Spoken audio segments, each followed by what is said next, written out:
khilaafka lamaanaha isqabo. Waxaad tahay saxaabiyad, waxaad jeceshahay inaad wax badan ka ogaato guryaha gabdhaha kale ee saxaabiyaadka ah, maadaama ay guryaha isku mid yihiin, dadkuna ay dadka yihiin. Maalin maalmaha ka mid ah ayaa Nebiga sallallahu calayhi wasallam waxaa u raacday booqasho ugu tagayay guriga gabadhiisa Faaduma. Nebiga sallallahu calayhi wasallam ayaa markii uu tagay guriga wuxuu ka waayay Cali, markaasna wuxuu weydiiyey Faadumo, iyaduna waxay u sheegtay inay murmeen, isagana uu baxay markaas ayna aqoon halka uu aaday. Nebiga sallallahu calayhi wasallam ayaa soo baxay markaas, nin ka mid ah asxaabtiisa ayuu ku yidhi, ii soo raadi Cali. Ninkii ayaa Nebiga sallallahu calayhi wasallam u sheegay in Cali u jiifo masaajidka.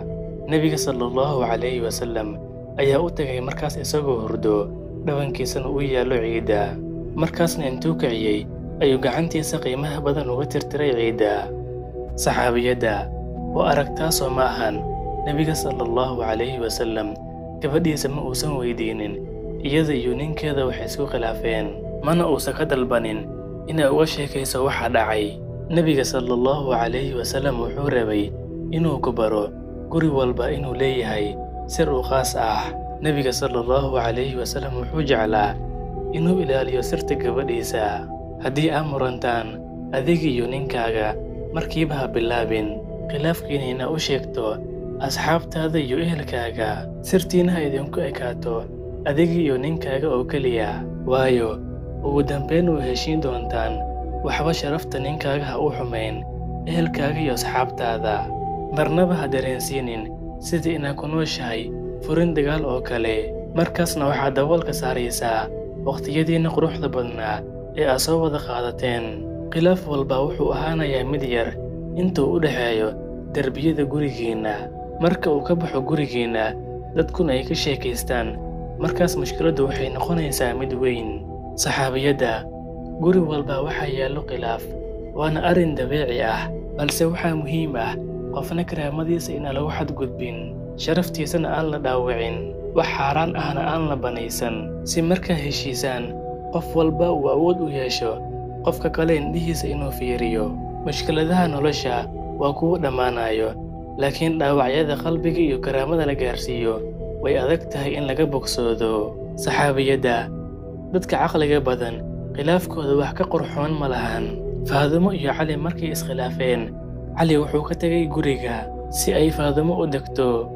Marka iskhilaaftaan adiga iyo ninkaaga, waxba hortiisa ha ka qaylin sida diiqa oo kale, adigoo hadal walba 10 hadal ugu jawaabayo. Haddego ee jaanisii jawaabaha la bixiyo xilliga mushkiladda waxay sii weynayaan oo keliya mushkiladda. Erayada markaas lagu hadlayo waxayba noqon karaan kuwo ka xanuun badan mushkiladda. Gal qolkaaga oo weyse qaado, 2 ragcana tuko si aad u damiso dabka uu shaydaanka idin shiday, waayo shaydaanku wuxuu jecel yahay inuu khilaaf hareeyo guryaha, sababtoo ah guriga naxariis iyo jecel laga helo waa dhul doog iyo barwaaqo ah oo ay haminayaan sharwadayaasha iyo dugaagta. Shaydaan walbana ka xiro albaabkaaga. Saxaabiyadda, Abubakar as-Siddiiq radiyallahu canhu ayaa maalin wuxuu soo booqday gabadhiisa Caaisha. Wuxuu u yimid Caaisha oo Nebiga sallallahu calayhi wasallam ku qaylinayso. Wuxuu ku yidhi, ina heblaayo oo waxaa ku qayline Nebiga sallallahu calayhi wasallam.